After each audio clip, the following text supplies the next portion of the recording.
Welcome to Dan's Talks. My guest today is David Berg, who is an author and a lawyer and has written a book that's been quite a sensational in the legal profession.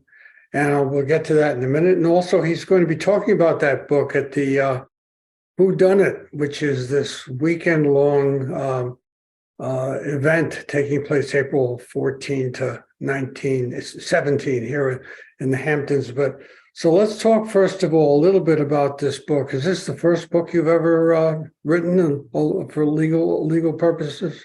Well, there's two books I've written, one with a second edition. The first book was a book for trial lawyers on how to try lawsuits. And the second book was a book about my brother's murder called Run, Brother, Run. And how did the other book do? Has that been a success as well? Yes, that was it was published by the American Bar Association, and it's been very well reviewed and very well received. And I had to publish a second edition, and there's been a second printing, so it went really well. What does it cover? What is that? Every aspect of trial skills, using examples from my career and examples from my mentors who were at one time or another in days past the most famous lawyers in America. Who would that be? Well, one would be Racehorse Haynes, Richard Racehorse Haynes, and the other was Joe Jamail. Joe won the $11 billion verdict in the Pennzoil case, Pennzoil versus Texaco, way back in the 80s. And Racehorse won a lot of cases that got enormous press, subjects of books, etc. Is this now considered one of the go-to books to be read by law school students and so forth? It's taught in, I don't know how many trial advocacy classes it's taught in, but I do know it's taught at Georgetown Law School, the University of Texas Law School, and several other places. But it's used as sort of a go-to book for trial lawyers as well, because it's very detailed on every aspect of jury trials, from pretrial preparation to jury selection, which I consider to be one of the two most important skills. Opening, cross-examination, which is, to me, first among equals, direct and closing argument. And when were these books, the part one and part two, when did they come out? The first edition came out in 2003. The second edition came out in 2018. I dedicated part of that book to how I won a case with my team out in LA for Dan Aykroyd and my dear friend John Alexander, whom you may know, the artist out here in the Hamptons.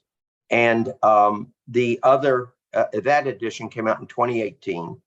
And my memoir came out, it was published by Scribner, and it came out in 2013.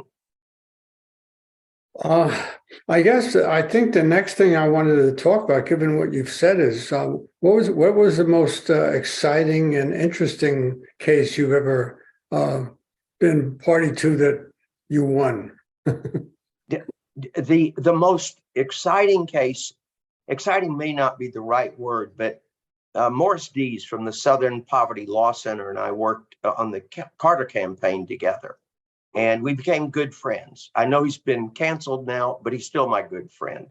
He and I sued the Ku Klux Klan back in the early 80s, who had been terrorizing the Vietnamese fishermen along the Gulf Coast.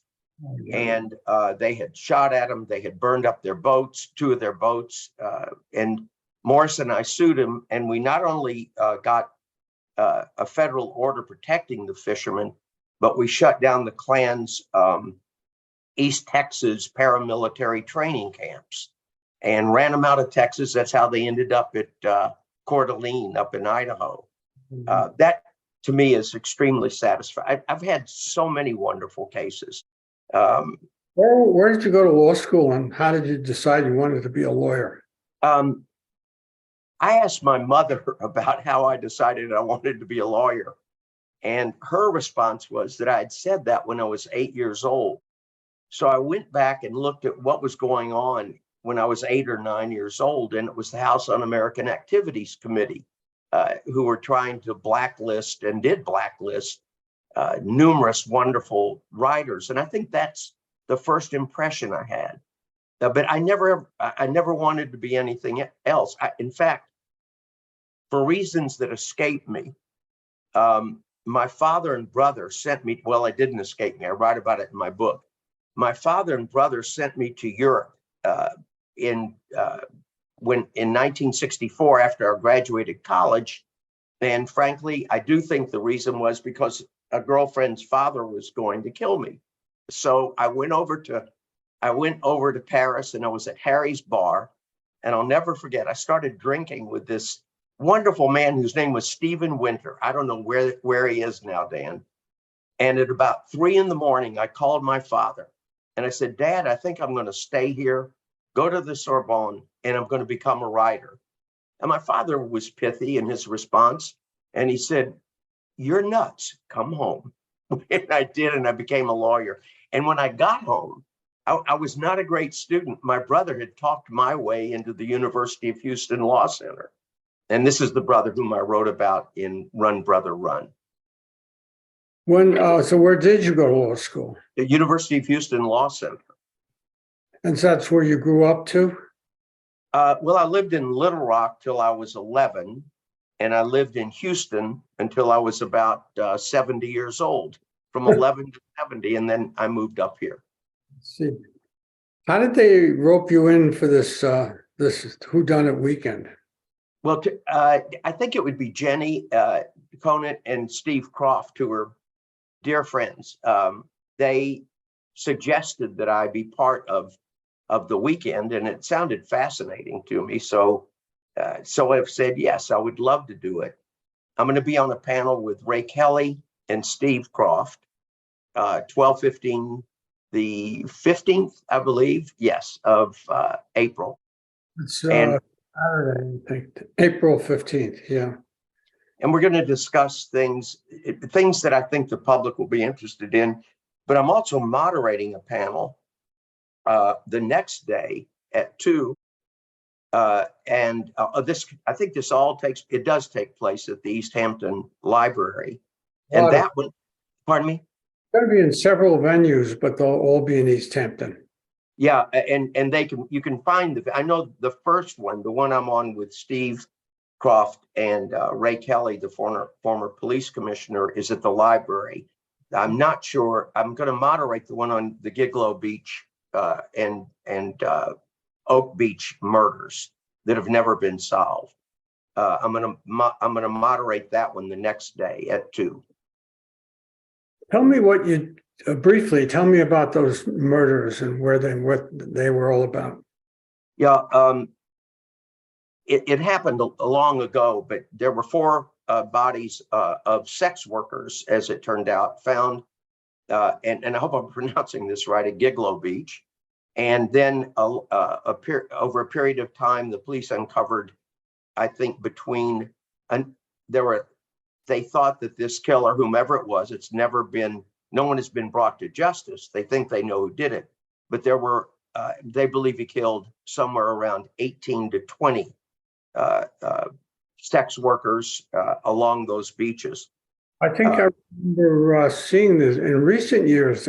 Some of them were found. Yes. 5 years ago or so. That's exactly right. They found another 4 bodies 4 years ago. Over how long a period of time do you think this person was active? Can you tell?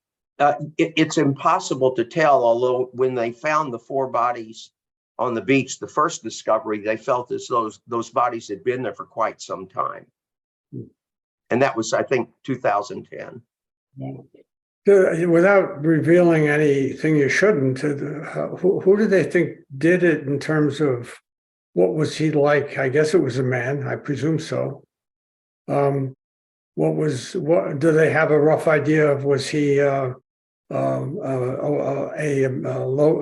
blue collar worker? Was he somebody who was crazy, or what do they think? Well, I can tell you what the people who live out there think. My son bought a home at Oak Beach during the pandemic, and they live there now, and they've gotten to know the neighbors who've been there a long time. In fact, my son Gabe's fishing partners are both in their 80s, and they believe, I think I'd rather wait for the panel, but there's a widespread consensus that this was not a blue collar worker, but a professional man, a man with an advanced degree. I see. Well, I guess we'll have to wait and see how it turns out. That's what they call it, a whodunit. Have you ever been to anything like this? I haven't. I'm going to it also. I've never been to one like this. My book was part of the East Hampton Festival, book festival one year, and I've spoken quite often about the book, but I've never been to something like this. Do you have a home out here? Do you come out to the Hamptons? Well, we live out here now, and I've had a home here. My wife and I have, and my family and I have had homes here since '97, but I've been coming here since the '80s. I still miss the hot dogs when you turn off the freeway. What was her name? Grace. Grace's Hot Dogs. We were talking about that the other day. No, I've been coming here forever, and I have close friends here, and we've had homes here, 2 different homes here, and love the one we're in now. Do you travel a great deal? Not a great deal. For one thing, I'm 81, and for some reason, I like sitting down and not getting up often. But we're headed to Israel before the festival starts, and also Paris. And if we live, I'll show up at the festival. Do you have any idea what Netanyahu is up to with this change he wants to make? Yeah, I know what he's up to, but apparently it failed. I just read that he is now going to stop. He's not going to drop the plan, but what it was that 2 things were true. One, he was going to make sure the Supreme Court's jurisdiction was limited. There were going to be cases that the Supreme Court of Israel, which is one of the great courts of the world, was not going to be able to hear. They couldn't remove anyone who'd been convicted of a felony from office, and one wonders if that might be Mr. Netanyahu. It's like being governor of Michigan. Once you're prime minister of Israel, you serve your term and then you serve a jail term. I mean, it just seems to happen. And I think they also passed a law yesterday, or not yesterday, but last week, that sort of insulates him, I've forgotten precisely, from criminal charges.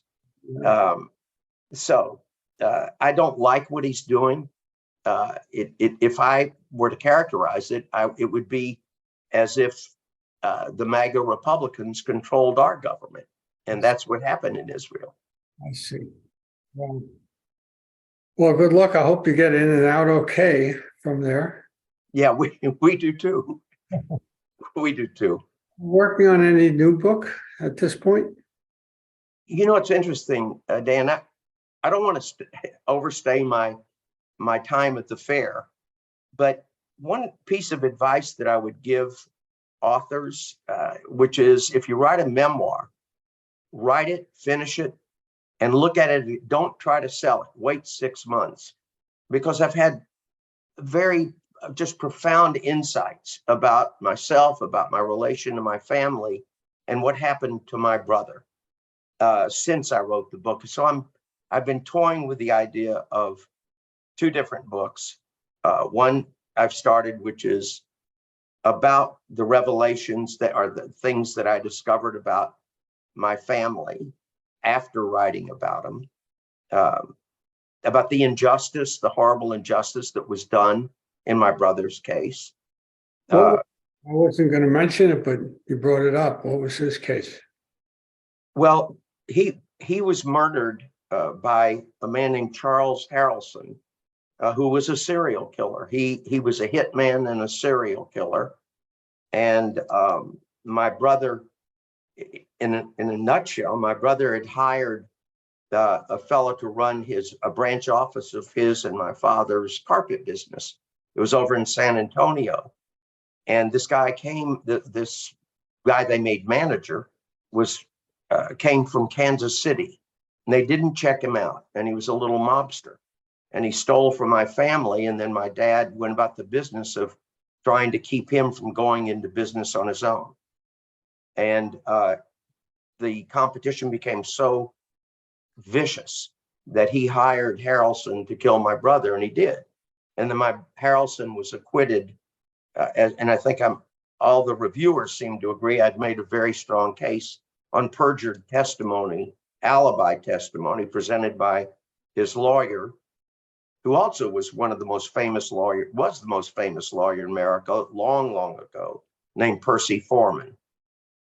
And so I've had thoughts about that too, and I've toyed with that. I've also about revisiting some of what I wrote in my memoir, which was basically to write the record about my brother.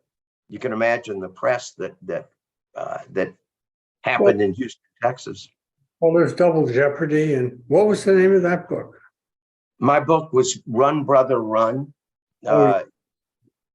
which is something I woke up screaming in the middle of the night years after he was abducted and murdered. Well, I'm sorry I brought it up. I think we should talk more about a little bit with time left about this upcoming weekend. I'll be happy to see you there, and there is going to be an opening reception, as I'm sure you know, at Thursday night at the Maidstone Club in Yes. So Yes. that would be very interesting. I haven't been there in a while. You're not a member, Dan? No.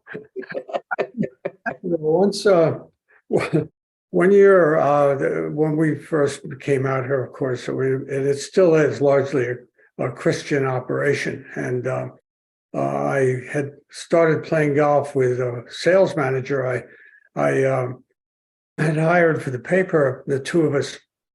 He had been working for Grumman and was overseas in Iran and so forth and so on.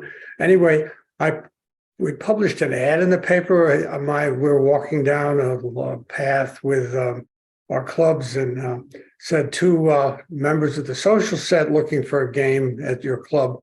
He's Black, I'm Jewish. It created quite a stir in the community, and I got calls from many clubs, including the Maidstone, which I played.